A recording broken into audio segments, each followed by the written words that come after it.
Last month में मतलब मैं ना बच्चों को 3 पार्ट में डिवाइड करना चाहूंगा लास्ट मंथ में। एक ऐसे हम्म, बच्चे हैं जिनको मतलब जिनका प्रिपरेशन बहुत अच्छा है, हम्म, दूसरे एवरेज वाले हो गए, और तीसरे की मतलब बिलो एवरेज है और वो चाह रहे हैं कि मतलब 1 महीने में पढ़ के हम नीट क्लियर कर लें। तो जो हम्म, तीसरा कैटेगरी है मैं उनको ये सजेस्ट करना चाहूंगा कि 1 महीने नीट मतलब जिस तरह का एग्जाम है वो 1 महीने लाइक एग्जाम नहीं है।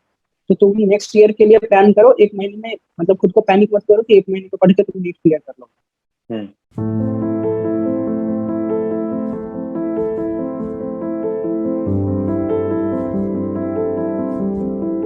Hello everyone. Actually, NEET and JEE are the exams almost every student after 12th is expected to appear. And NEET और JEE ये दोनों सिर्फ कोई एंट्रेंस एग्जाम नहीं है. We can say कि ये मोशन है. बहुत लोगों का तो पहला कॉम्पिटिटिव एग्जाम हुई ही होता है नीट या JEE. And today we'll be talking about solely about NEET exam and how is life at AIMS. I wanted a session on NEET exam from very long because while I was preparing for this exam, I also had certain doubts regarding NEET. So today we have Aman with us, and I have to tell you that this guy is way much talented. He has cleared his KVPY 2019 with AIR 740, NEET 2020, and currently in AIMS Kalyani pursuing MBBS. And other than that, he has a meme page, AIMS Wala, and also founder of NEET Setu. And I will add all these Instagram handles in description. You guys have to check the things out. They are actually very lit. So welcome Manish on today's session. Hello Sahil. You are an adept expert, and I want some answers to very genuine questions. So before we okay. begin, I am excited to know about your academic journey. So if you could please tell us about it a bit. Starting from the class 10th, I passed class 10th with 9.8 CGPA. And Hmm. then after that, I took offline coaching in my local hometown at Patna. Uh, then I started preparing for NEET. Actually, from the beginning, I don't know much about NEET. I am an average student. I was average student in my school, and then after joining my coaching, I found that there is a very much competition for this exam. Lots of students are preparing for this exam. More than 16 to 17 lakh students are appearing for this exam, and the seats are very limited. Means in the present scenario, there are only 41,000 government MBBS seat in whole country, and the number of students appearing is 16 to 17,000. So in this lot of competition arises from this. So I found that I have to work hard for this. And second thing I want to say that most of the toppers are saying that work smart, not hard. Work smartly, Hmm. not hard. So I want to mention one point here that you have to work hard with smartness. Okay, Hmm. there is there is nothing like smart work. Okay, according to me, the smart work is like a myth. Okay, Hmm. so my according to my concept, you have to work hard with smartness, so it will be more effective. So then I started preparing for NEET, and I gave my first attempt in 2019, and in 2019 I scored 446 marks out of 720. And in Bihar or in India, we cannot get any government medical college at this marks for 46. So Yes. I decided Yes. to take a drop, the same coaching, and then I started again. Because of physics, I had to take drop because in physics my score was 72 marks out of 120, 180. Hmm. So with this less score, I cannot get any government medical college. So I started preparing again, and then in 2020 I scored 635 out of 720. In that I scored 145 in physics. In this drop year, means in this extra 1 year, I focused on physics because it is very weak for me. So I done. Okay. That was actually very inspiring, Aman. But what I want to ask now is why medicine? Like, what made you decide that you really want to go for this particular profession? Uh, First of all, medicine is very like the lifestyle of a doctor. If you see, if you take a look in the life of a medico, means the guy who is studying in medical college. It is very fascinating. Means, Yeah. if I talk about first year, if I talk about first year MBBS, you have to go for anatomy dissection. Means, it is very interesting. Means, the whole journey of MBBS is so interesting. Then in second year you have to go for clinics. So the whole MBBS journey is so fascinating. That's why I decided to take medicine. अभी अवन जो NEET का current pattern actual में है क्या? Like what all are the sections and what do you think, क्या पहले से थोड़ा और डिफिकल्ट हो गया है या it is somewhat the same? देखिए, पहले जब स्टार्ट में था, मतलब आज से 3-4 साल पहले की बात करें, तो पहले क्या होता था, नीट का पेपर अलग होता था और एम्स का पेपर अलग होता था। तो नीट का जो पेपर होता था वो होता था इंडिया के जो भी गवर्नमेंट मेडिकल कॉलेजेस और जो भी मतलब प्राइवेट मेडिकल कॉलेजेस है, सिर्फ नॉर्मल जो भी मेडिकल कॉलेजेस होते थे उनमें एडमिशन के लिए होता था। और एम्स का पेपर जितने भी एम्स है इंडिया में उसके एडमिशन के लिए होता था। अब 2020 से क्या हुआ कि नीट और एम्स का पेपर मर्ज हो गया। मतलब आपके एक पेपर के थ्रू ही नीट मतलब गवर्नमेंट मेडिकल कॉलेजेस में भी एडमिशन होगा और जितने एम्स है उनमें भी एडमिशन होगा। ठीक है। अब एक और पैटर्न में चेंज आया जब 2021 में क्या हुआ कि पहले क्या होता था कि हर सब्जेक्ट से आपको 45 क्वेश्चंस मिलेंगे, each carrying 4 marks, okay, and -1 for wrong attempt, okay. तो फिजिक्स के 45 क्वेश्चन आपको मिलते थे, केमिस्ट्री के 45 और बायोलॉजी के 90 क्वेश्चन। ठीक है, ये पहले का पैटर्न था जिसमें हर क्वेश्चन आपका 4 नंबर कैरी करता था और नेगेटिव -1 होता था। अब पैटर्न में क्या चल रहा है कि अब एनटीए क्या कर रही है कि हर सब्जेक्ट से 50 क्वेश्चन दे रही है इंस्टेड ऑफ 45, ओके। तो उन 50 में आपको खुद से सेलेक्ट करके 45 सॉल्व करना है। ठीक है, ओके। मतलब पहले जहां 180 क्वेश्चन पूरे पेपर में आपको मिलते थे, वहां आप 200 क्वेश्चन हर पेपर में मिल रहे हैं आपको, और उस 200 में से आपको खुद से सेलेक्ट करके 180 क्वेश्चन करने हैं, ऐसा है। ओके मैम, तो एज यू सेड कि बहुत ज्यादा हार्डवर्क की जरूरत है rather than smart work, and अगर बोथ का तालमेल, दोनों का तालमेल बना के चले तो you are good to go and you will clear the exam. Okay, तो मुझे ये लग रहा है कि तुमने ड्रॉप लिया है एंड दबा के मेहनत करी होगी। तो अगर मैं तुम्हारा एक सिनॉप्सिस वाला टाइम टेबल पूछूं कि क्या रहा है मैक्सिमम टाइम टेबल तुम्हारा, क्या रहा है डेली का, तो व्हाट यू वुड से कि मतलब क्या सुबह से उठ के फिर रात तक what actually was your time table? Time table में मैं सबसे पहले जो भी नीट एस्पिरेंट है उनको ये सजेस्ट करूंगा कि जल्दी सोने के हैबिट डाल। मतलब अगर तुम 11 से 12 बजे सो जाते हो और उसके बाद सुबह के 6 बजे उठ जाते हो तो ये काफी अच्छा है स्लीप शेड्यूल।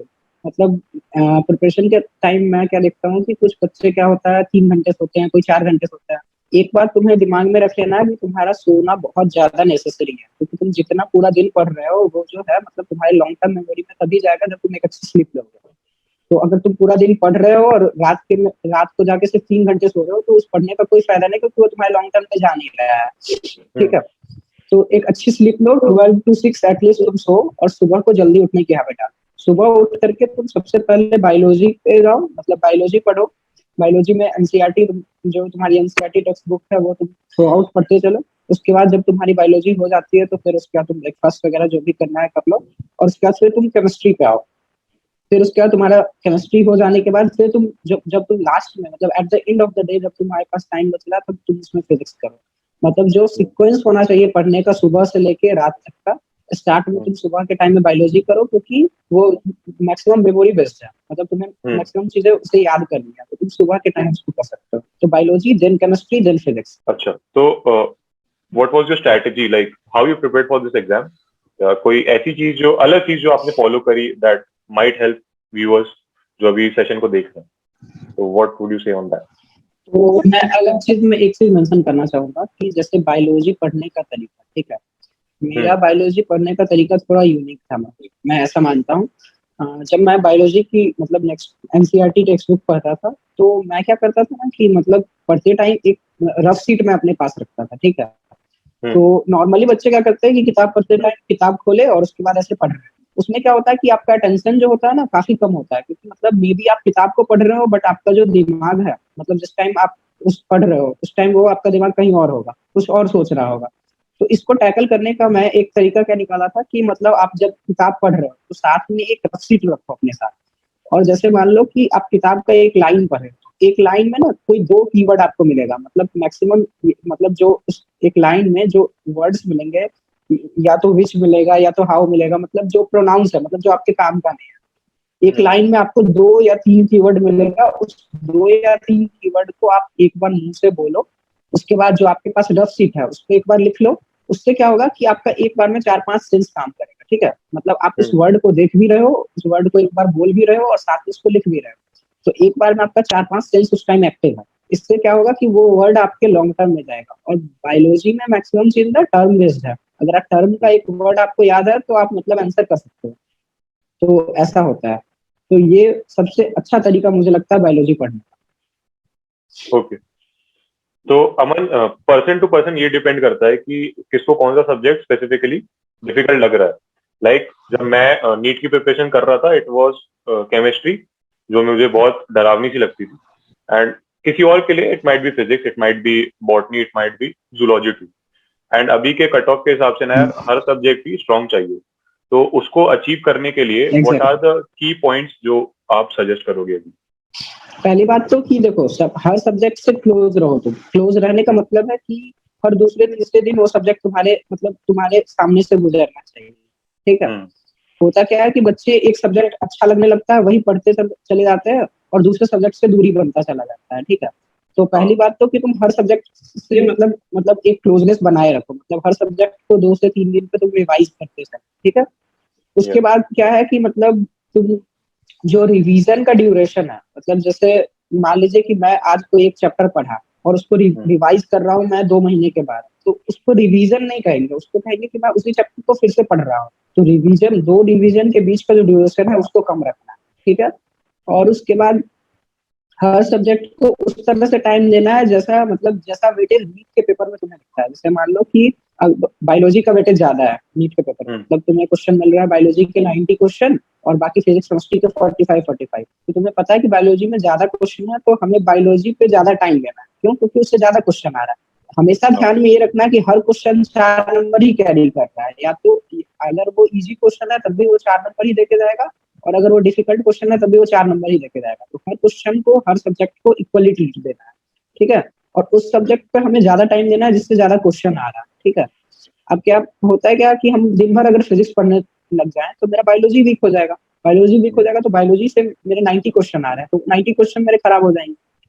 तो हर सब्जेक्ट से क्लोजनेस बना के चलना है, मतलब हर सब्जेक्ट को टाइम टू टाइम रिवाइज करना है, और अपना एक प्रॉपर शेड्यूल बनाना, मतलब कि मुझे इस सब्जेक्ट को इस टाइम रिवाइज करना है, इस दिन पढ़ना है, इस तरह से। ओके, तो जैसा कि अभी हमने बात की, तो मेजोरिटी जो होती है ना यार, वो फिजिक्स में नेगेटिव मारती है।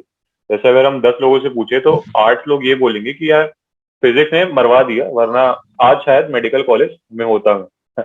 तो how can one exactly make a मेरा स्ट्रेटेजी भी कि... हाँ प्लीज। मेरा भी फर्स्ट अटेम्प्ट में फिजिक्स ही वीक था, मतलब मेरे जो फर्स्ट अटेम्प्ट में सिलेक्शन ना होने का जो रीजन था वो फिजिक्स ही था। मैं फिजिक्स में फर्स्ट अटेम्प्ट में 72 स्कोर किया था, 180 out of. Then second attempt में मेरा फिजिक्स में स्कोर था 145, मतलब एक तरह से आप देखते तो स्कोर डबल हो गया, 72 टू डबल हो गया। 145। हाँ। और उसी साल मैं जेई मेंस का पेपर दिया था, तो जेई मेंस में मेरे फिजिक्स में 99.97% आए थे।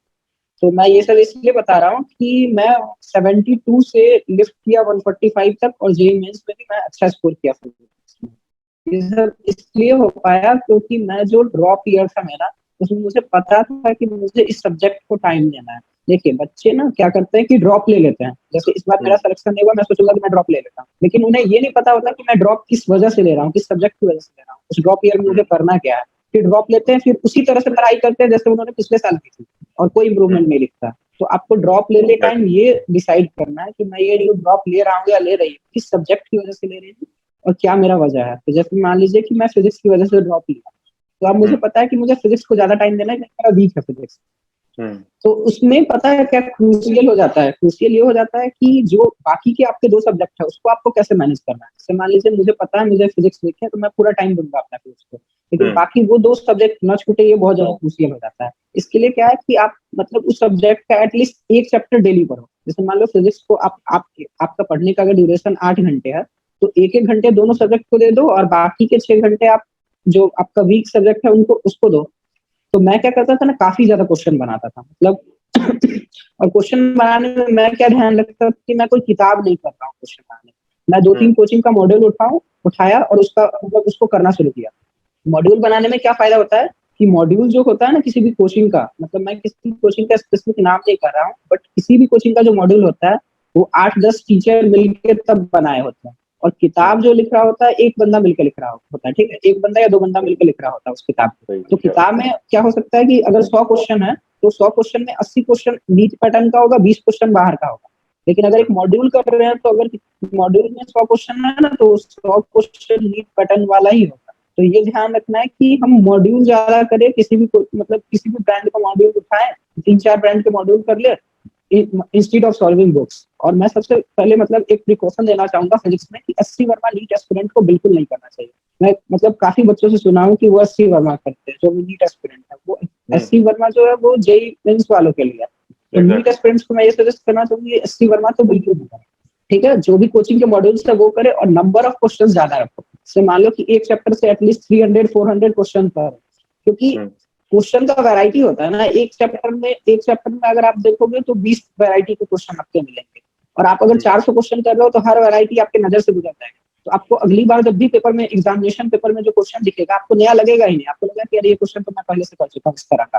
तो नंबर ऑफ क्वेश्चन जितना ज्यादा मैं करूंगा उतना ज्यादा मैं कॉन्फिडेंट फील करूंगा उस चैप्टर में। ओके, तो अमन, जैसा कि जितनी मेहनत आपने की है और अगर आप पीछे मुड़ के देखते हैं तो आपको क्या लगता है कि was it totally worth it? क्या एम्स वैसा ही है जैसा आपने इमेजिन किया था बीइंग एस्पिरेंट?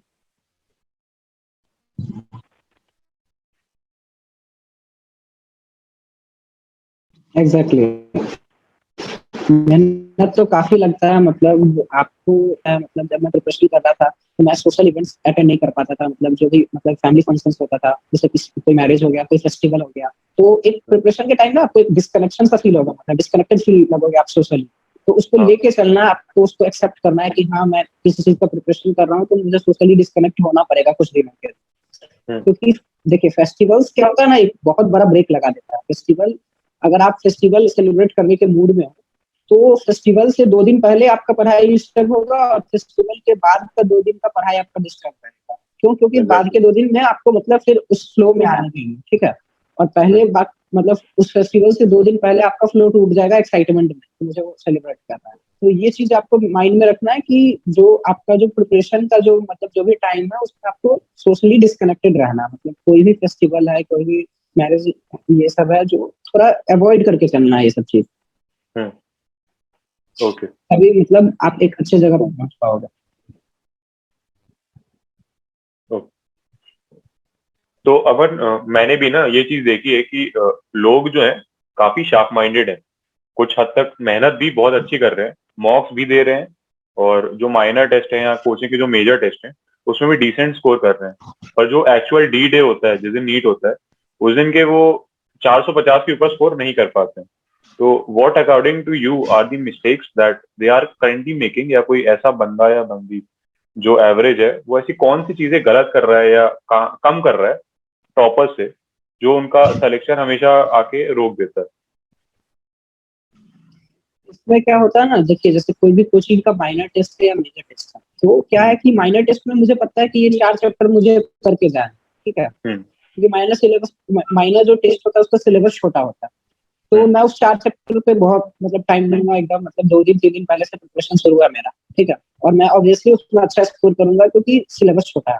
लेकिन नीट वाले डे क्या होता है ना कि आपका पूरा सिलेबस आपको एक दिन में जाके मतलब पूरे सिलेबस का एक दिन में जाके आपको टेस्ट देना होता है। तो इसके लिए मैं ये सजेस्ट करना चाहूंगा कि आप जो भी चैप्टर पढ़ रहे हो उस चैप्टर का शॉर्ट नोट्स बनाते चलो, ठीक है। क्योंकि जब आपका एग्जामिनेशन जो मेन एग्जाम नीट का है, जो आपका एग्जामिनेशन का जब 15 से 20 दिन बचेंगे ना, तो इतना ज्यादा पैनिक होता है कि इतना सारा चैप्टर्स है, मतलब बायोलॉजी में अराउंड 38 चैप्टर्स है, फिर उसके बाद उतना ही फिजिक्स में अराउंड 38 है, मतलब तीनों सब्जेक्ट को अगर मैं सम अप कर लूँ तो 100 चैप्टर्स हो जाते हैं। तो जब 20 डेज बचता है ना एग्जाम का, 20 डेज और 15 डेज, और मुझे लगता है कि मुझे 100 चैप्टर्स मतलब एक बार देखने हैं, तो एक पैनिक सा फील होता है कि इतने कम दिन में इतने सारे चैप्टर्स को फिर से एक बार कैसे रिवाइज किया जाए। तो इसके लिए ना हर चैप्टर के साथ ही शॉर्ट नोट्स बना के चलना चाहिए। जैसे और शॉर्ट नोट्स में एक पॉइंट स्पेसिफाई करना चाहूंगा कि बच्चे क्या करते हैं कि शॉर्ट नोट्स मतलब मार्केट से खरीद लेते हैं, तो मार्केट में हर सब्जेक्ट का शॉर्ट नोट्स मिलता है।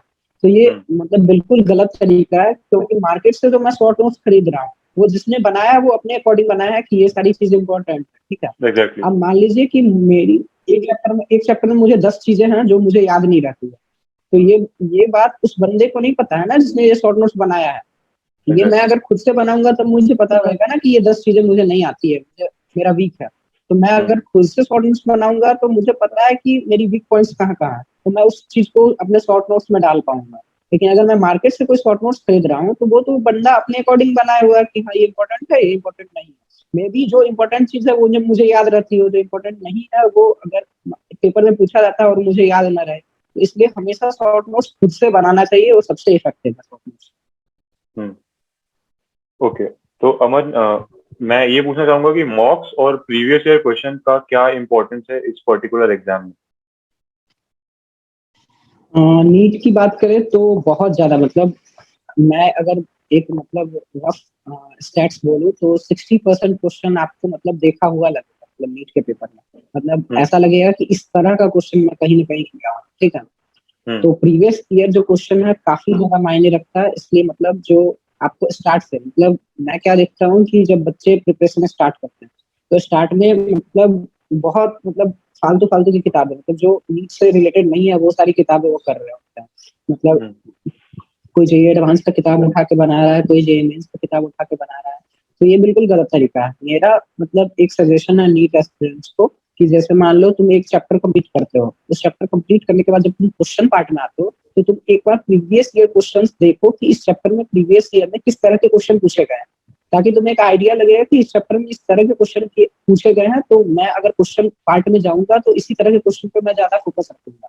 जैसे मान लीजिए कि मैं अगर एक मॉड्यूल बना रहा हूँ, उसमें 100 क्वेश्चन है और मुझे पता है कि इस तरह के क्वेश्चन नीट के एग्जाम में पूछे जा रहे हैं, तो उस क्वेश्चन को मैं ज्यादा टेंशन के साथ सॉल्व करूँ, है कि नहीं? और वो मेरे मेमोरी में ज्यादा दिन रिटेन रहेगा। तो हमेशा क्वेश्चन पार्ट में, मतलब चैप्टर कंप्लीट करने के बाद क्वेश्चन पार्ट में तभी जाना है जब तुम एक बार प्रीवियस ईयर देख जाओ कि अच्छा इस चैप्टर में इस तरह के क्वेश्चन है, इस तरह के क्वेश्चन है, इस तरह के क्वेश्चन है। तो जब मैं क्वेश्चन पार्ट में जाऊंगा तो उस तरह के क्वेश्चन पे मैं ज्यादा अटेंशन दूंगा, ज्यादा अपना फोकस दूंगा, ताकि वो क्वेश्चन मेरे मेमोरी में ज्यादा रिटेन हो। और तुम नीट का पेपर उठा के देख लो, हर साल एक पैटर्न का ही क्वेश्चन तुमको मिलेगा, मतलब एक जो रेगुलर पैटर्न है वही फॉलो हो रहा है।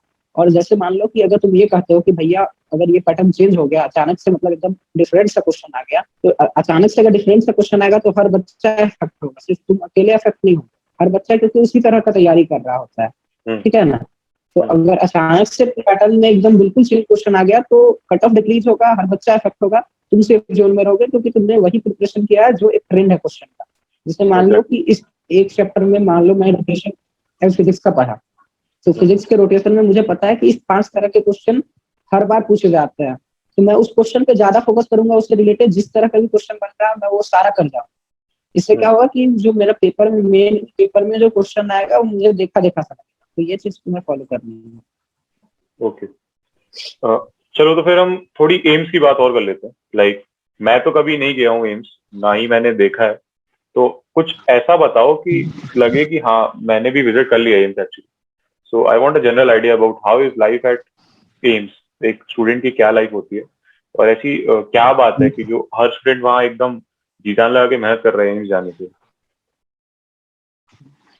तो फर्स्ट ऑफ ऑल जब मतलब तुम नीट क्लियर करोगे और कॉलेज में आओगे, तो फर्स्ट ईयर एमबीबीएस में तुम्हें 3 सब्जेक्ट पढ़ना होता है, एनाटॉमी, फिजियोलॉजी और बायोकेमिस्ट्री। तो तीनों सब्जेक्ट ही इतना इंटरेस्टिंग है कि मतलब काफी ज्यादा तुम्हारा फर्स्ट ईयर ही तुम्हें फैसिनेटिंग लगेगा। जब तुम फर्स्ट ईयर में आओगे एनाटॉमी करोगे तो वो डाइसेक्शन होता है, ठीक है। डाइसेक्शन में तुम्हारा क्या मतलब जो कैडवर होता है, मतलब जो डेड ह्यूमन बॉडी होता है, वो तुम्हारे कॉलेज में लाया जाएगा और उसके बाद तुमको उसको उससे डाइसेक्ट करके एक एक ऑर्गन तुम्हें देखना होगा कि कौन सी आर्टरी कहाँ से ओरिजिन हो रही है, कहाँ पे जाके टर्मिनेट हो रही है, कौन सा मसल कहाँ पे अटैच है। तो मतलब तुम्हें काफी एक मतलब फैसिनेटिंग सा लगेगा कि मतलब तुम्हारे सामने एक बॉडी रखा हुआ है, तुम उसको खुद से डाइसेक्ट कर रहे हो और खुद से देख रहे हो एक चीज को। फिर उसके बाद फिर बायोकेमिस्ट्री में तुम आओगे तो बायोकेमिस्ट्री में तुम्हें जितने भी टेस्ट है, बायोकेमिकल टेस्ट, जैसे एएसटी तुम्हें देखना होगा, एएलटी देखना पड़ेगा, यूरिन एनालिसिस, ये सारा तुम करोगे, काफी ज्यादा अच्छा लगेगा तुम्हें कि मतलब हाँ तुम कुछ सीख रहे हो। फिर तुम फिजियोलॉजी में जाओगे, तुम्हें ब्लड टेस्ट सिखाएंगे, तो ये सारी चीज मतलब एक ना तुम्हें फील देगी कि मतलब हाँ तुम कुछ सीख रहे हो नया। हम्म। तो ये सारा कुछ है। और एम्स की बात करें तो कॉलेज में क्या है कि तुम्हारा टेस्ट बहुत ज्यादा हो, मतलब जो तुम मतलब जितना टेस्ट मतलब तुम नीट के प्रिपरेशन में दिए हो उससे डबल टेस्ट तुम्हें यहाँ देना होगा, और मेहनत भी ओके। तुम्हें वहां से यहाँ पे दुगनी करनी पड़ेगी। और शेड्यूल थोड़ा है, हेक्टिक शेड्यूल है, बट काफी मजा आता है मतलब कॉलेज में। ओके। तो क्या होता है कि जो मेंटल हेल्थ है उसको लोग इग्नोर कर देते हैं, और बहुत अच्छे से इग्नोर करते हैं एक्चुअली। कुछ लोग नोटिस भी नहीं करते हैं, but what I personally feel कि इग्नोर ना करके हमेशा हमें पहले इस पे काम कर लेना चाहिए, सो दैट जो हमारा माइंड है वो थोड़ा और प्रोडक्टिव बन जाए, और जो नेगेटिविटी है उसको उससे थोड़ा दूर हो जाए। तो what's actually your take on this thing? Mental health की बात करें तो डिप्रेशन के टाइम जो तुम्हारा फ्रेंड सर्कल है वो बहुत ज्यादा मैटर करता है। जैसे मान लो कि मैं जिस 10 बच्चों के बीच रह रहा हूँ ना, वही 10 बच्चों का बिहेवियर मेरे बिहेवियर में रिफ्लेक्ट होगा। एग्जैक्टली। तो मतलब तुम्हारा जो फ्रेंड सर्कल होना चाहिए वो मतलब काफी अच्छा होना चाहिए, मतलब प्रोडक्टिव फ्रेंड सर्कल होना चाहिए। ऐसा नहीं कि मतलब निगेटिव माइंडेड लोग भरे पड़े हैं उसमें, तुम कुछ नया करने जा रहे हो तो तुम्हें डिमोटिवेट कर रहे हैं, या फिर तुम कुछ अच्छा कर रहे हो तो तुम्हें ये मतलब ऐसा फील दिला रहा है कि तुम मेरे से डिफरेंट हो। ठीक है, मतलब ऐसे होने चाहिए कि तुम अगर कुछ अच्छा कर रहे हो तो तुमको अप्रिसिएट कर रहा है, तुम्हें पॉजिटिव एनर्जी दे रहा है। तो पहली बात तो तुम अपने आप को निगेटिव लोगों से कट कर, ठीक है, तभी तुम प्रोडक्टिव बन पाओगे। तो ये तुम्हें खुद से डिसाइड करना है कि कौन तुम्हारे लिए नेगेटिव मतलब है, कौन तुम्हारे लिए पॉजिटिव है। इवन कि बहुत अच्छा बंदा भी तुम्हारे लाइफ में नेगेटिव रोल प्ले कर सकता है। तो ये सारी चीजें तुम्हें देखना है कि मतलब कौन मेरे लिए मेरे लाइफ के मतलब प्रोग्रेस के लिए पॉजिटिव वे में है, कौन मेरे लाइफ प्रोग्रेस के लिए नेगेटिव वे में है। तो मतलब जो तुम्हारा एक सर्कल है ना वो तुम्हारे मेंटल हेल्थ को काफी हद तक मतलब डिफाइन करता है, क्योंकि अगर तुम अच्छे सर्कल में नहीं हो तो तुम्हारा मेंटल हेल्थ हमेशा खराब रहेगा, तुम हमेशा परेशान रहोगे कि यार ये चीज खराब है, वो चीज खराब है। और अपना माइंड ना हमेशा सॉल्यूशन ओरिएंटेड बनाना चाहिए। जैसे हम क्या करते हैं ना, हम हमेशा प्रॉब्लम्स में उलझे रहते हैं। जैसे अभी क्या हुआ कि मतलब लॉकडाउन था, ठीक है, और नीट का डेट मतलब पोस्टपोन हो रहा था। तो हम लोग क्या था कि प्रॉब्लम में हमेशा उलझे हुए थे कि यार कोविड है, ऑनलाइन क्लासेस चल रही है, नहीं हो पा रहा है मेरे से। तो मैं अगर इसी चीज में उलझा रहा हूँ कि कोविड है, ऑनलाइन क्लासेस है, मेरे से नहीं हो पा रहा है, तो मैं उस प्रॉब्लम में उलझ के रह जाऊँ। तुम्हें क्या करना है कि सॉल्यूशन फाइंड करना है कि मैं इस चीज को, इस प्रॉब्लम को कैसे टैकल कर सकता हूँ। ठीक है, तो हमें हमेशा जो अपना माइंड है ना सॉल्यूशन ओरिएंटेड बना। हर कोई भी प्रॉब्लम इंस्टेंट, देखो मेडिकल ऐसा फील्ड है ना, मेडिसिन ऐसा फील्ड है जहाँ पे तुम्हें डिसीजन ना इंस्टेंट लेने होंगे, कि मतलब तुरंत से तुम्हारे पास कोई पेशेंट आया और तुम्हें इंस्टेंट डिसीजन लेना है कि तुम्हें करना क्या है। एग्जैक्टली। तो अपने माइंड को उस तरह से तुम्हें ट्रेन करना है कि तुम्हें इंस्टेंट डिसीजन कैसे लेना है। जैसे मान लो तुम नीट का पेपर ही दे रहे हो और अचानक से बहुत टफ क्वेश्चन आ गया, तो उस टाइम तुमको पैनिक नहीं होना है, मेंटल हेल्थ अपना खराब नहीं करना कि वो यार क्वेश्चन टफ आ गया, अब तो मेरा सिलेक्शन नहीं हो सकता है। तुमको उस टाइम ये इंस्टेंट डिसीजन लेना है कि अब इस टफ पेपर में मैं अपना बेस्ट कैसे दे सकता हूँ। ठीक है, तो तुम्हें इंस्टेंट डिसीजन लेने की हैबिट डालनी होगी। और मेंटल हेल्थ की जहां तक बात करें कि मेंटल हेल्थ के लिए मैं ये सजेस्ट करना चाहूंगा कि तुम एक पहली बात तो अच्छी स्लीप लो। अगर तुम अच्छी स्लीप नहीं ले रहे हो तो तुम्हारा मेंटल हेल्थ वैसे ही खराब है। यस। ठीक है, अच्छी स्लीप लो और हमेशा उन चीजों पे फोकस करो जो तुम्हें मोटिवेट करते हैं। जैसे मान लो कि मोटिवेशन के लिए तुम हो सकता है कि कॉलेज की वीडियोस देख सकते हो, किसी कॉलेज की। मैं अपने टाइम पे मतलब ऐसे किसी रैंडम कॉलेज का वीडियोस देखता रहता था, काफी मोटिवेटिंग लगता था कि मुझे भी एक दिन यहाँ पे पहुंचना है। या फिर कोई ऐसा सीनियर है जिससे बात करके तुम्हें मोटिवेशन फील होता है, तुम उससे बात कर सकते हो। तो मतलब तुम्हें खुद में पता लगने लगेगा कि कौन सी चीज मुझे मोटिवेट कर रही है। पर्सन टू पर्सन वैरी करता है। जैसे मान लो कि कोई चीज मुझे मोटिवेट कर रही है वो दूसरे के लिए एज ए नॉर्मल होगा।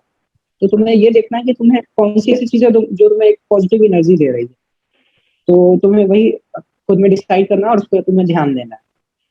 फिर दूसरी बात क्या हुई कि जब तुम कोचिंग में रहते हो तो तुम काफी सारे इंटरनल टेस्ट करते हो। ठीक है, तो इंटरनल टेस्ट क्या होता है कि कभी तुम्हारा प्रोग्रेस मतलब अच्छा चल रहा है, कभी तुम्हारा प्रोग्रेस खराब चल रहा है। तुम कभी मतलब काफी ज्यादा अप फील करोगे जब तुम्हारे पेपर में अच्छा मार्क्स होगा, कभी तुम बहुत ज्यादा डाउन फील करोगे जब तुम्हारे पेपर में कम मार्क्स होगा। इसलिए मैं ये कहना चाहूंगा कि देखो गलती इन्हीं से होती है जो अटेम्प्ट लेते हैं। ठीक है, अब कोई बच्चा तुम्हारी कोचिंग में रह के क्या कर रहा है कि टेस्ट को छोड़ रहा है, मतलब टेस्ट हो रहा है बट वो टेस्ट को स्किप कर रहा है। तो क्यों स्किप कर रहा है कि मेरी तैयारी पूरी नहीं है। उससे तो तुम बेहतर हो ना कि तुम जितनी तैयारी उतनी ही में तुम टेस्ट दिए और एक मतलब एक अच्छा स्कोर, एवरेज स्कोर किए थे। तो हमेशा एग्जैक्टली। ये सोचते चलो कि गलती वही करते हैं जो अटेम्प्ट लेते हैं। तुम अटेम्प्ट लिए, तुम गलती किए, और तुम ध्यान रखो कि अगली बार से ये गलती फिर से दोहराई ना जाए। ओके। तो अमन, जैसे मान लो लास्ट महीना आ चुका है और नीट अगले ही महीने, जैसे हम्म। करंटली हम दिसंबर में जाने वाले हैं, और लेट्स अज्यूम कि जो नीट है वो जनवरी में, तो सिर्फ 1 महीने का जो गैप है वो बचा हुआ है। तो इस 1 महीने में इतना वास्ट सिलेबस, जैसा कि तुमने बताया भी कि कितने 38 या 100 से कुछ आसपास ऐसे कुछ चैप्टर्स आपको पूरे इन ऑल, अराउंड 100 चैप्टर्स है, तीनों चैप्टर मिला के, मतलब या तीनों तो सब्जेक्ट मिला के। इन ऑल अगर 100 चैप्टर्स कवर करने हैं, और मैं जानता हूँ कि कितने बड़े बड़े चैप्टर्स हैं, मैग्नेटिज्म हो गया, इसमें थ्योरेटिकल पार्ट बहुत ही ज्यादा है, ठीक है, तो हाउ कैन वन कवर इतना सारा विथ, चलो तुमने नोट्स बना लिया, तो लास्ट 1 मंथ की स्ट्रैटेजी एक्चुअल में क्या होगी, ये कैसे कर सकता है कोई बंदा, ये बताओ। लास्ट मंथ में मतलब मैं ना बच्चों को 3 पार्ट में डिवाइड करना चाहूंगा लास्ट मंथ में। एक ऐसे बच्चे हैं जिनको मतलब जिनका प्रिपरेशन बहुत अच्छा है, दूसरे एवरेज वाले हो गए, और तीसरे की मतलब बिलो एवरेज है और वो चाह रहे हैं कि मतलब 1 महीने में पढ़ के हम नीट क्लियर कर लें। तो जो तीसरा कैटेगरी है, मैं उनको ये सजेस्ट करना चाहूंगा कि 1 महीने नीट मतलब जिस तरह का एग्जाम है वो 1 महीने लाइक एग्जाम नहीं है। तो तुम नेक्स्ट ईयर के लिए प्लान करो, 1 महीने में मतलब खुद को पैनिक मत करो कि 1 महीने को पढ़ के तुम नीट क्लियर कर लो। ये मतलब जो मैं थर्ड कैटेगरी वाले स्टूडेंट है उनकी बात कर रहा हूँ। अब जो सेकंड कैटेगरी वाले स्टूडेंट है, जो जिनकी प्रिपरेशन अच्छी खासी है और वो मतलब चाह रहे हैं कि 1 महीने में अपने थोड़ा अपने आप को और ज्यादा बूस्ट करो, तो उनको मैं ये सजेस्ट करूंगा कि मतलब जो तुम्हारे पास पहले से बने शॉर्ट नोट्स है उस पर तुम ज्यादा विश्वास करो, और आखिरी के 1 महीने में तुम जो नई चीज है ना वो पढ़ने से अवॉइड करो। मतलब ऐसा नहीं है कि तुम आखिरी के 1 महीने में कोई एक नया चैप्टर उठा के और उसको पढ़ना स्टार्ट कर दो। तुम आखिरी के महीने में वही सारी चीजें पढ़ो जो तुम्हारा पहले से स्ट्रॉन्ग है और उसको और ज्यादा स्ट्रॉन्ग बनाने की कोशिश करो, ठीक है। आखिरी के महीने में तुम कभी भी नया किताब मत उठाओ, कभी भी नया चैप्टर मत उठाओ। जो तुम पहले से करते आए हो, जो पहले से पैटर्न फॉलो किए हो, वही पैटर्न तुम आखिरी महीने में भी फॉलो करो। कोई नई चीज मत करो, जैसे कोई नया किताब उठा के बना रहे हो, कोई नया चैप्टर पढ़ना स्टार्ट कर दे रहे हो, ये बिल्कुल अवॉइड करो। और जो पहली कैटेगरी के स्टूडेंट है जो काफी अच्छे हैं, जिनका बहुत अच्छा स्कोर रहा है स्टार्ट से ही, और मतलब वो अच्छा स्कोर करने वाले हैं, उनको आखिरी महीने में ये सजेस्ट करूंगा कि प्रीवियस ईयर तुम जितनी बार कर सकते हो करो। जैसे मान लो, और नीट पैटर्न मतलब नीट के पैटर्न में करो। मतलब जैसे मान लो कि 2019 का तुम पेपर प्रिंट आउट निकलवाओ, 2020 का नीट का पेपर, और तुम 3 घंटे बैठ के और उसको उस पेपर को करो। और तुम नीट 2019 का पेपर कर रहे हो तो तुम इस स्टेज पे अब आ चुके हो कि उस 720 के पेपर में तुम 680 700 स्कोर करो, क्योंकि तुम्हारा मैक्सिमम क्वेश्चन तुम्हारा देखा हुआ है, तुम्हें पता है किस तरह का नीट का क्वेश्चन 2019 में पूछा गया था। तो तुम हमेशा ये मतलब फोकस लेके चलो कि 720 में 700 प्लस स्कोर कर, क्योंकि सारा क्वेश्चन तुम्हारा देखा हुआ, पहले से तुम प्रिपरेशन करते आए हो, तुम्हें पता है कि ये 2019 का क्वेश्चन है, ये 2018 में पूछा गया था। तो एकदम अच्छा मतलब परफेक्ट स्कोर करने की कोशिश करो। इवन 720 या 720 भी तुम ट्राई कर सकते हो, क्योंकि तुम्हारा सारा क्वेश्चन देखा हुआ है। तो और जितनी बार कर सको, मतलब जैसे मान लो 2019 का पेपर और पेपर करने में मैं ना एक मतलब एक चीज स्पेसिफाई करूंगा कि नीट जो मतलब एआईपीएमटी जो 2006 में मतलब 2006 का जो एआईपीएमटी का पेपर है ना, उसके बाद का ही पेपर करना चाहिए। 2006 के बाद क्या हुआ था ना कि पैटर्न में चेंज आया था, एनसीईआरटी टेक्स्ट बुक बदल गई थी। तो 2006 के पहले का पेपर करना मतलब वेस्ट ऑफ टाइम है। तो तुम 2006 के बाद का पेपर करो, 2006 से लेके 2020 तक का पेपर करो, और हर पेपर को जो पैटर्न है उस पैटर्न के हिसाब से करो। ऐसा नहीं कि आज फिजिक्स बना रहे हैं 2006 के पेपर का, कल 2008 के पेपर का केमिस्ट्री बना रहे हैं। तुम पूरा पेपर प्रिंट आउट निकलवाओ, आराम से एक जगह बैठो 3 घंटे के लिए, टाइमर सेट करके, मतलब तुम्हें एक्चुअल फील आना चाहिए कि तुम एक्चुअल पेपर दे रहे हो उस टाइम, ठीक है। तो उन बच्चों को यही कहेंगे कि अगर तुम मान लो 2006 से 2020 तक का पेपर तुम एक बार कर चुके हो, फिर भी तुम्हारे पास टाइम बच रहा है, तुम एक बार और रिपीट कर लो उसको। ओके ओके, तो अमन मैंने तुम्हारा पेज देखा था इंस्टाग्राम पे, नीट सेतु, और यूट्यूब पे भी आपकी कुछ वीडियोस डली हैं, तो वो मैंने देखा। You are actually helping your aspirants जो जूनियर अभी आपके साथ आने वाले हैं, तो आप उनकी एग्जैक्ट एक्चुअल में काफी हेल्प कर रहे हो। पर मैं आपसे जानना चाहता हूँ कि what actually are you guys doing in there, और आपका मोटिव क्या है with this regard. NEET Setu के बारे में बताऊं तो मैं नीट सेतु जब स्टार्ट किया था तो मेरा मतलब एक मोटिव था कि जो भी नीट एस्पिरेंट है उनको किसी मतलब किसी फॉर्म में हेल्प करना, ठीक है। तो हेल्प आप दो फॉर्म में कर सकते हो, या तो आप उनको कुछ पढ़ा सकते हो या तो उन्हें कुछ गाइड कर सकते हो। तो पढ़ाना हमारे लिए डिफिकल्ट इसलिए है क्योंकि हमारा खुद का सिलेबस काफी ज्यादा है। यहाँ पे फर्स्ट ईयर एमबीबीएस में काफी कुछ पढ़ना होता है, तो हम अपना इतना टाइम दे नहीं सकते कि मतलब मैं आके कुछ कोई सब्जेक्ट या कोई टॉपिक पढ़ा रहा हूँ। तो इसलिए मतलब पढ़ाना हमारे लिए डिफिकल्ट था। तो मैं क्या सोचा कि बच्चों को गाइड किया जाए, एक प्रॉपर वे बताया जाए कि किस तरह से तुम्हें पढ़ना है, किस चैप्टर किस तरह से ले जाना है, किस चैप्टर में किस तरह के क्वेश्चंस करना है। तो इसके लिए मैं सोचा कि इस तरह का हेल्प किया जाए। तो इस हेल्प के लिए मैंने ये मतलब मुझे ये ख्याल आया कि मैं अकेला ये काम नहीं कर सकता हूँ। तो मैं क्या किया कि जो भी इंडिया के टॉप मेडिकल कॉलेजेस के स्टूडेंट हैं उनको यूनाइट किया, मतलब एक प्लेटफॉर्म मतलब तैयार किया, और उसमें मैं 17-18 लोगों को यूनाइट किया जो भी इंडिया के टॉप मेडिकल कॉलेज है, लाइक एम्स दिल्ली हो गया, IMS BSU हो गया, फिर उसके बाद GGMC मुंबई हो गया। तो जो भी अच्छे अच्छे मेडिकल कॉलेज है और जो भी एम्स है, उन सारे बच्चों को मैं यूनाइट करके एक प्लेटफॉर्म तैयार किया। उस पे क्या है कि मतलब आप जो भी नीट एस्पिरेंट है, जैसे मान लीजिए कि वो कोई चैप्टर पढ़ रहा है, जैसे आज वो वर्क एनर्जी पावर पढ़ रहा है, वर्क एनर्जी पावर में उसे लग रहा है कि ये वाला चैप्टर में इस तरह के क्वेश्चन करने चाहिए या नहीं करने चाहिए, ये वाला किताब करना चाहिए या नहीं करना चाहिए, या वर्क एनर्जी पावर में ये वाला जो कॉन्सेप्ट है वो इम्पोर्टेंट है या नहीं इम्पोर्टेंट है। तो इसके लिए मान लीजिए कि उसने वर्क एनर्जी पावर करा, उस चैप्टर को कंप्लीट करने के बाद वो हमारे लिए हमारे प्लेटफॉर्म पे आके एक मीटिंग का रिक्वेस्ट रेज करेगा। उस मीटिंग के रिक्वेस्ट रेज करने पे उसे एक प्रोवाइड किया जाएगा, एक गाइडेंस के लिए एक बंदा प्रोवाइड किया जाएगा। और वो बंदा कोई नॉर्मल बंदा नहीं है, वो भी नीट क्लियर करके ही आया है। वो एक MBBS का स्टूडेंट होगा, वो आएगा और उसकी जितनी डाउट्स है, मतलब नॉन एकेडमिक बोले तो टॉपिक रिलेटेड कि मतलब मैं आके एक क्वेश्चन पूछ रहा हूँ, आके क्वेश्चन मतलब जो भी नॉन टीचिंग वाली काम है उसको छोड़ के जो भी डाउट है वो आके उससे पूछ लेगा।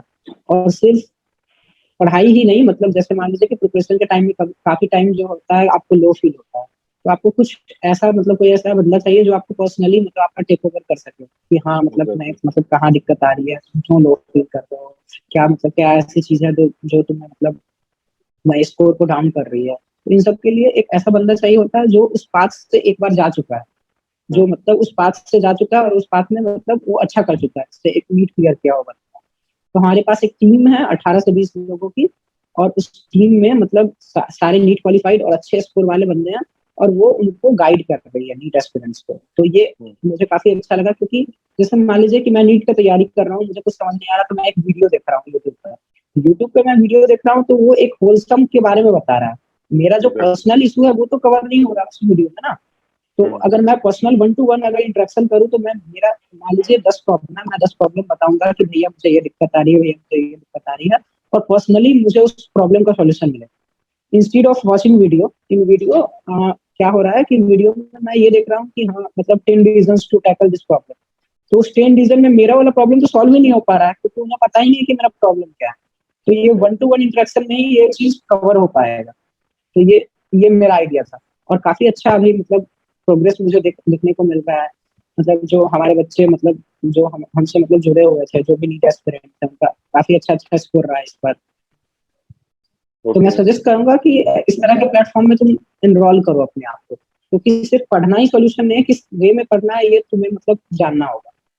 क्योंकि अगर मान लो कि मैं पढ़े जा रहा हूँ, मुझे तरीका नहीं पता है, तो वो पढ़ना मेरा वेस्ट ऑफ टाइम। तो जब तुम अपना कोचिंग में 40,000 45,000 खर्च कर रहे हो, तो थोड़ा तुम खर्च अपने मतलब किस वे में पढ़ना उस पर भी करना चाहिए। तुम इस चीज में इन्वॉल्व हो, खुद को मतलब देखो, मतलब अपने आप को पॉजिटिव साइड में ले जा रहे हो तुम इससे। ओके, मतलब काफी बढ़िया सा ये आइडिया है, और एक्चुअली दैट्स वेरी ग्रेट कि तुम इतना अच्छा काम कर रहे हो, यू आर गाइडिंग एस्पिरेंट्स, और इससे अच्छा काम कुछ हो ही नहीं सकता एक्चुअली। तो we are now moving towards the end of session, Aman, and I would like to ask कि what are your final words of suggestion and motivation for your juniors जो आपके साथ एम्स में आने वाले हैं, एम्स दिल्ली में जाने वाले हैं, या कोई और अच्छे अच्छे कॉलेज में जाने वाले हैं। तो क्या है आपके कुछ ऐसे सजेशंस जो लास्ट में आप फिंगर टिप्स से बता सके कि हाँ दीज आर द थिंग्स करके? लास्ट में मैं सजेशन ये देना चाहूंगा कि हमेशा ना अपनी जो गलतियों से सीखना, मतलब गलतियों से एक मतलब लेसन लो तुम। जैसे मान लो कि अगर तुम कोई गलती कर रहे हो, तो हम क्या करते हैं ना कि कोई गलती करके रिग्रेट करते रहते हैं कि यार ये गलती मेरे से हो गई। ये बिल्कुल नहीं करना है, गलती करके रिग्रेट नहीं करना है, गलती करके तुम्हें ये पॉजिटिव फील करना है कि मैं इससे कुछ लेसन सीखा हूँ जो कि मैं आगे रिपीट नहीं करूंगा। ठीक है, मतलब प्रिपरेशन के टाइम बहुत सारी गलतियां तुमसे होंगी, क्योंकि तुम मतलब फ्रेशली 10th पास करके आए होगे और तुम्हें कोई आइडिया नहीं होगा कि इतनी बड़ी एग्जाम का प्रिपरेशन कैसे करना है। तो तुम बहुत सारी गलतियां करोगे, उस गलतियां करके तुम रिग्रेट नहीं तुम्हें फील करना है, तुम्हें ये मतलब सोचना है कि तुमने कुछ ना कुछ इससे लेसन लिए हो जो तुम्हारे इन फ्यूचर लाइफ में तुम्हें काम आएगी। ठीक है, और जो भी मतलब स्टडी रिलेटेड तुम गलतियां करते हो, जैसे मान लो कोई क्वेश्चन गलती कर देते हो, तो तुम्हारे पास ना एक रिकॉर्ड होना चाहिए कि मैं क्या क्या गलती कर रहा हूँ, किस पॉइंट पे मैं गलत हो जाता हूँ। तो पहली बात तो क्या होता है ना कि हम लोग ना लिखने की हैबिट नहीं होती है हमारी, हम माइंड में ही सोच लेते हैं कि अच्छा मेरे से ये क्वेश्चन गलती हो रहा है। तो दिमाग में तुम कितना मगअप करोगे, तुम एक जगह लिख के रखो ना कि इस तरह के क्वेश्चन में मैं गलती करता हूँ, तो इससे तुम्हें पता होगा कि मतलब इस तरह की गलतियां मैं करता हूँ। तो पहली बात तो जो अगर तुम नीट का प्रिपरेशन कर रहे हो तो तुम्हें ये पता होना चाहिए कि किस तरह का गलती तुम कर सकते हो ताकि उस पर तुम वर्क कर सको। तो हमेशा गलतियों को मतलब गलतियों से रिग्रेट नहीं फील होना, गलतियों से हमेशा सीखने की हैबिट डालो, एक लेसन सीखो हर गलती से। ओके, तो also I want to add some more things कि नीट हो या जेई हो, आप क्लियर करे या ना करे, उस पार हो या इस पार हो, दोनों ही जगह आपको जिंदगी जो है बहुत कुछ सिखा देती है। जिंदगी रुकती नहीं है ना, आपको रोकना है उस जिंदगी को, उसको हमेशा एक बेहतरीन बनाने की तरफ आपको लेके जाना है, और ये सारी चीजें आपके ही हाथ में होती है। सो बस मेहनत करिए, थोड़ा चिल करिए, चिंता मत करिए। एग्जैक्टली। तो yeah man, that was lovely lovely interacting with you.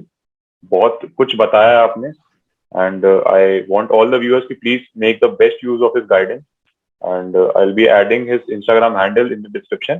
If you have any doubts regarding NEET, feel free to contact Aman.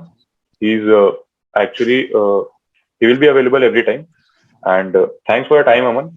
And this marks the end of session. So thank you guys, and Jai Hind.